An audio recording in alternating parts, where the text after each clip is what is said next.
ముగిసిన AP cabinet సమావేశం ఆమోదించిన అంశాలు. ఏపీ కేబినెట్ సమావేశం ముగిసింది. మొత్తం 12 అంశాలపై చర్చించి మంత్రివర్గం ఆమోదం తెలిపింది.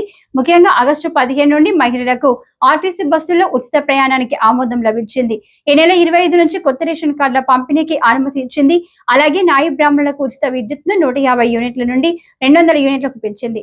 కొత్త bar policy, land incentive, tech hub policy 4.0, AP ఐఐసికి 7,500 కోట్ల రుణానికి అనుమతి సహా పలు నిర్ణయాలు తీసుకున్నారు. ముగిసిన ఏపీ కేబినెట్ సమావేశం ఆమోదించిన అంశాలు. ఏపీ కేబినెట్ సమావేశం ముగిసింది. మొత్తం 12 అంశాలపై చర్చించి మంత్రివర్గం ఆమోదం తెలిపింది. ముఖ్యంగా ఆగస్టు 15 నుండి మహిళలకు ఆర్టీసీ బస్సుల్లో ఉచిత ప్రయాణానికి ఆమోదం లభించింది. ఈ నెల 25 నుంచి కొత్త రేషన్ కార్డుల పంపిణీకి అనుమతి ఇచ్చింది. అలాగే నాయి బ్రాహ్మణులకు ఉచిత విద్యుత్ను 150 యూనిట్ల నుండి 200 యూనిట్లకు పెంచింది.